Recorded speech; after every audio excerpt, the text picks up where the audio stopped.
قبل ما نبدأ الفيديو ما تنساش تعمل لايك وشير وسبسكرايب للقناة وتفعل زر الجرس عشان خاطر يوصلك كل جديد من عندنا. بيبدأ الفيلم بظهور كيمورا مع ابنه أوتارو في المستشفى، وبيوصل باباه كينشو بيقوله إنه قصر في حماية ابنه وساب فرصة للمجرم إنه يرميه من فوق سطح العمارة. في نفس الوقت بيوصل الدعسوقة لليابان عشان ينفذ المهمة الجديدة، وبتكلمه ماريا المسؤولة عنه وبتقوله إنها مهمة سرقة بسيطة وإنها عارفة إنه لسه بيتعالج من المهمة اللي فاتت، لكن العميل كارفور اعتذر لأنه تعبان وما كانش قدامها غيره. فبيقول لها الدعسوقة إنه خايف يحصل حاجة زي كل مرة لأنه لاحظ حظه وحش جدا في كل العمليات، وبيفتكر يوم ما كان بيراقب واحد سياسي. في اللحظة دي قرر عامل من الفندق اللي كان ساكن فيه السياسي إنه ينتحر، فنزل على العربية بتاعته وبيمشي الدعسوقة في طريقه لمحطة القطر، لكن بيخبط فيه كيمورا عشان كان ماشي بسرعة وعايز يلحق القطر. وهنا بيقع مفتاح الخزنة من الدعسوقة من غير ما يحس. هو بيوصل عند الخزنة وطبعا مش بيلاقي المفتاح. في نفس الوقت بيكون كيمورا واقف مستني القطر، وبيقدر الدعسوقة إنه يفتح الخزنة وياخد المخدر، لكن بيسيب المسدس فيها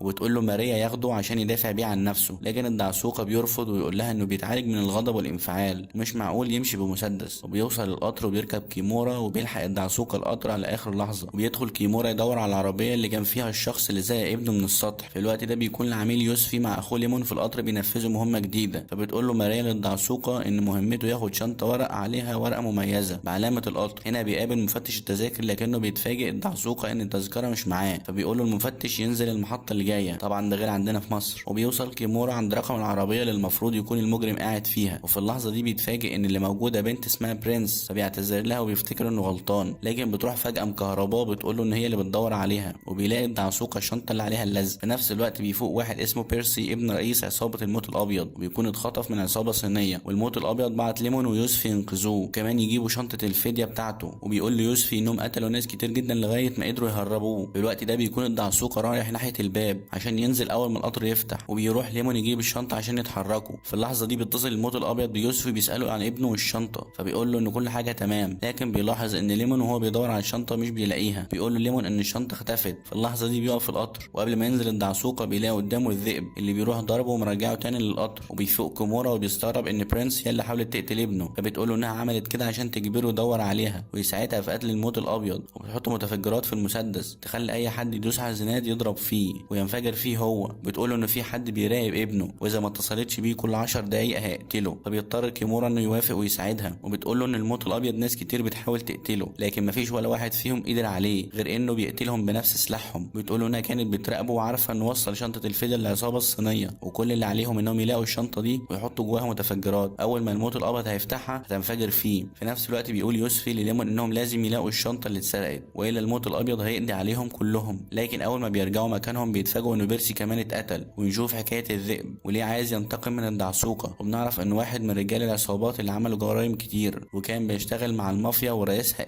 وفي يوم فرحوا الويتر خبطه فوقع المشروب عليه، وأول ما راح ينضف الجاكيت بتاعه اتفاجئ إن المشروب كان كله سم وكل الناس ماتت حتى العروسة. وبتجيله معلومة عن إن اللي حط السم في المشروب، وبيعرف إن هو الدعسوقة اللي كان هدفه قتل رئيس المافيا، فقتل كل المعازيم معاه. وبيحاول الدعسوقة يفهمه إنه ما يعرفهوش، لكن الذئب بيقول له إن أنت تسببت في موت مراتي، وبيحدفه بالسكينة فبتيجي في الشنطة وبترجع فيه وبيموت الذئب. ونشوف الدعسوقة بينظف المكان وبيقعد الذئب كأنه لسه عايش. في نفس الوقت بيلبس ليمون ويوسفي هما كمان بيرسي عشان محدش يعرف إنه مات برضه. وبتيجي المحطة التانية فبيقف ليمون على باب القطر، والدعسوقة برضه بيكون واقف على الباب عشان ينزل، فبيشوف ليمون. هنا بيفتكر إنه قاتل محترف وقابله قبل كده في مهمات كتير، وبيتقفل الباب قبل ما الدعسوقة ينزل، فبيرجع يقعد مع الذئب تاني وبياخد مسدسه وبيتصل بماريا وبيحكيها عن اللي حصل وبيسألها عن رئيس المافيا فبتفكره إن هو اللي كان الويتر في الفرح وسام المعازيم اللي هو فرح الذئب يعني. وفي اللحظة دي بيشوف يوسفي في القطر فبيستخبى منه، وهنا بيتصل الموت الأبيض تاني بيوسفي وبيشوف الدعسوقة فبيقفل عليه الستارة وبيمشي وهو مش عارف إن ده هو اللي بيدور عليه. وبيكمل يوسفي طريقه وهو بيدور على الشنطة. هنا بيشوف برنس وكيمورا فبيسألهم إذا شافوا حد ماسك شنطة عليها لزق، فبتقول له برنس على الدعسوقة وبتوصفه له، وبيعرف إن هو اللي كان لسه بيكلمه من شوية، وبيبعت رسالة لليمون يقول له إنه لقى الدعسوقة. في اللحظة دي بيكون الدعسوقة أصلا قاعد مع ليمون وبيهدده بالقتل وبيقول له إنه عارفه كويس وإنه حاول يقتله قبل كده في المهمة اللي اتقابلوا فيها. في نفس الوقت بتدور برنس على الشنطة وبتوصل لها فعلا، وبيعرض الدعسوقة على ليمون إنه يديلهم الشنطة ويسيبوه يعيش، فبيقول له إن الكلام ده كان قبل ما يقتل الشخص اللي قتله. وهنا بيكون ليمون بيتكلم عن بيرسي، لكن الدعسوقة بيفتكر وبيتكلم عن الذئب وبيفضلوا يضربوا في بعض، لكن بيقدر الدعسوقة يتغلب على ليمون ويهرب. وبيكون يوسفي في الطريق رايح لليمون، ونشوف الدعسوقة بيحط المخدر في المية وبياخد المسدس وموبايله معاه، وبيلاقيه باعت ليوسفي بيقول له إنه موجود، ويوسفي طلب منه يشغله لحد ما يوصل له. وبيتصل بماريا ويقول لها إن في مهمة تانية بتحصل على القطر، وبيدور على الشنطة ومش بيلاقيها، لكنه بيتفاجئ ان في افعى سامة موجودة. هنا بيفتكر ان كان في خبر قراه من فترة عن سرقة افعى سامة، وان السم بتاعها بيتسبب في نزيف داخلي للجسم، لكن اذا اخدت السم ده مرة تانية قبل 30 ثانية بينتهي المفعول. في اللحظة دي بيوصل يوسف يطمن على ليمون، وبيشوف الدعسوقة ومفتش التذاكر، وبيقول لماريا انه لازم يستخبى منه لانه اذا قبض عليه هيكون هدف سهل. وبيكلم واحد من المسافرين وبيطلب منه خدمة مقابل مبلغ كبير من الفلوس. وبيدخل يوسف يدور على الدعسوقة وفعلا بيلاقي واحد لابس زيه، لكن بيطلع ان الدعسوقة بدل هدومه معاه، وبيستغل الفرصة ويهرب من وراه من غير ما يشوفه. في الوقت ده بيحاول كيمورا انه يهدد برنس عشان يمشي، لكن بتقوله انها هتقتل ابنه اذا ما ساعدهاش. هنا بيتصل بيه بابا كينشو وبيعرف انه في القطر عشان ينتقم من اللي زي ابنه. وبتقول برنس لكيمورا ويحاول يفتح الشنطة عشان تحط المتفجرات، وبتسيبه وبتطلع ترمي موبايله تحت الكراسي. وبيتصل الموت الابيض بليمون ويوسفي ويقول لهم ينزلوا المحطة الجاية، وبينزل يوسفي المحطة بالفعل، وبيرفض انه ينزل بيرسي ويقول انه ممكن يكون فخ، وهو متفق مع الموت الابيض على محطة هينزلوا فيها، لكن بيخلي ليمون يشاور لهم بايد بيرسي عشان يفتكروه انه عايش. وبيرجع يوسف بسرعة للقطر وبيقول لليمون انهم لازم يلاقوا الشنطة، وبيروحوا يدوروا عليها. وبتوصل برنس لبيرسي وبتعرف انه مات. في نفس الوقت بيستخبى الدعسوقة في الحمام، وبيقدر كيمورا انه يفتح الشنطة، وبتحط برنس فيها المتفجرات. بتحكي ماريا للدعسوقة عن جراح القلب المشهور اللي مات وهو بيعمل عملية قلب، فبيقول لها انه جات له ازمة قلبية، لكن ماريا بتقول له انه اتسمم بسم الدبور، فبيقول لها ان الذئب عرف الكلام ده، وان بكده الدبور هو اللي عمل اصلا السم، وانه كمان موجود على القطر وجه عشان ينتقم لمراته والزعيم بتاعه، واللي عليه انه يقول لليمون ويوسفي على الدبور لان اكيد هو اللي اخد الشنطة. وبيفتح الباب بيلاقي يوسفي قدامه وبيضربوا ببعض، ومش بيقدر الدعسوقة يفهم يوسفي الموضوع، لكن قبل ما يوسفي يقتله بيقول له انه عرف اللي قتل بيرسي واخد الشنطة. في اللحظة دي بيتصل الموت الابيض بيوسفي، فبيضطر انه يرد عليه وبيقول له انهم لازم ينزلوا المحطة الجاية. وبالفعل بينزل يوسفي ومعاه الدعسوقة بدل ليمون، وبيوري لهم الشنطة اللي معاهم، لكن للاسف بيفتحها الدعسوقة من غير ما يقصد، وبيقع من جواها الهدوم. وطبعا بيعرفوا انهم كدابين، وبيرجعوا بسرعة للقطر قبل ما يقتلوهم. في نفس الوقت بيطلب كيمورا من برنس تسيب ابنه، لكن برنس بتقول له انه اب فاشل وما قدرش يحمي ابنه. وبيوصل ليمون وبيسالهم اذا شايف واحد ماسك شنطه، فبتقول له برنس انها ما شافتش حد بالوصف ده، ومعاه شنطه فيها ورق. وبيكون ليمون بيشرب من الميه اللي فيها المخدر، لكن بيلاحظ انه ما قالهاش ان الشنطه فيها ورق. وبيقول الدعسوقه انه ينزل من القطر وهم يدوروا على اللي اخد الشنطه براحتهم، لكن يوسف بيقف قدامه عشان يمنعه. هنا بيروح الدعسوقه رميه بره القطر، وبيهدد ليمون وبرنس وكيمورا بالقتل عشان يعرف مين فيهم المسؤول وازاي عرفت ان اللي جوه الشنطه ورق. بتقول له برنس ان كيمورا هو المجرم وخاطفها، وللاسف بيضربوا ليمون بالنار وبيسحبوا جثته عشان يخبوها. وبيقدر يوسفي انه يمسك في القطر ويطلع عليه، ويحط كيمورا في الحمام، وبيكمل ليمون شرب الميه. وقبل ما يمشي بيشوف المسدس اللي في شنطتها، فبيهددها وبيعرف انها كدابه، لكن في اللحظه دي بيدوخ وبيقع على الارض لان الميه فيها مخدر. وبيكسر ليمون الازاز وبيدخل تاني للقطر. في الوقت ده بيكون الدعسوقه رايح يجيب الشنطه عشان يهرب، وفجاه بيسمع صوت موبايل كيمورا بيرن، فبيرد عليه وبيقول لكونشي انه صاحب الموبايل ضيعه. وبيوصل للشنطه، لكن بيتفاجئ ان اللي لابسه الدبدوب هي الدبور، وبتقول له انه ضيع القفا بتاعتها. وبنشوفها وهي بتقتل بيرسي وبتهاجمه الدبور، وبتقدر انها تديله حقنه سم،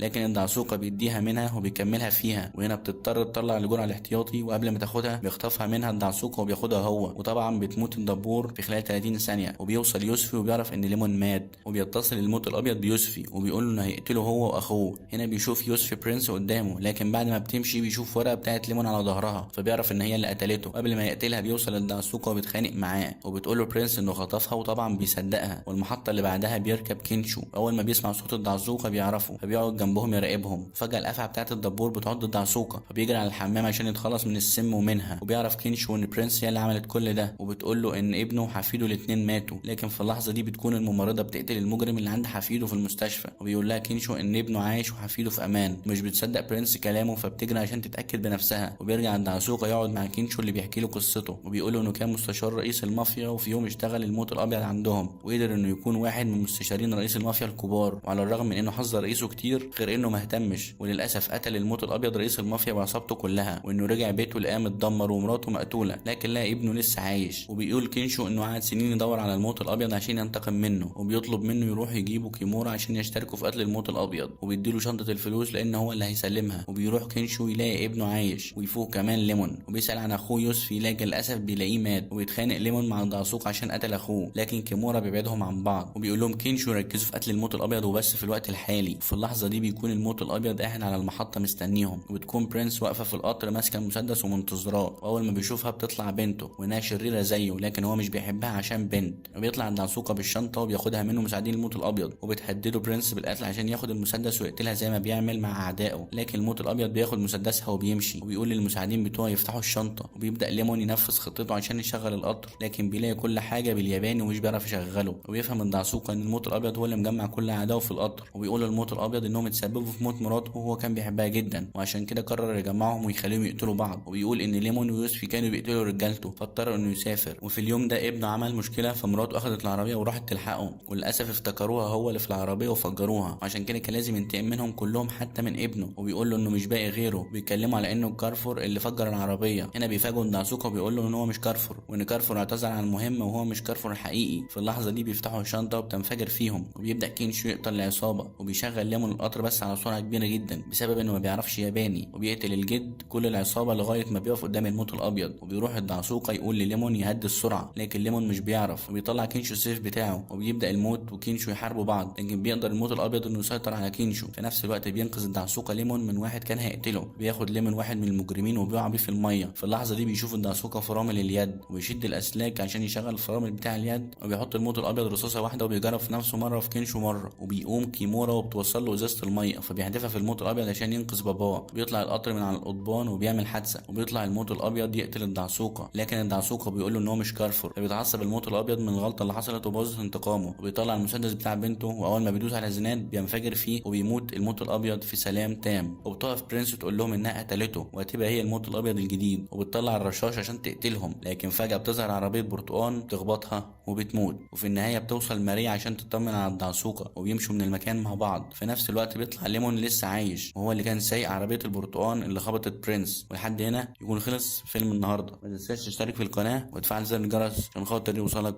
كل جديد. سلام.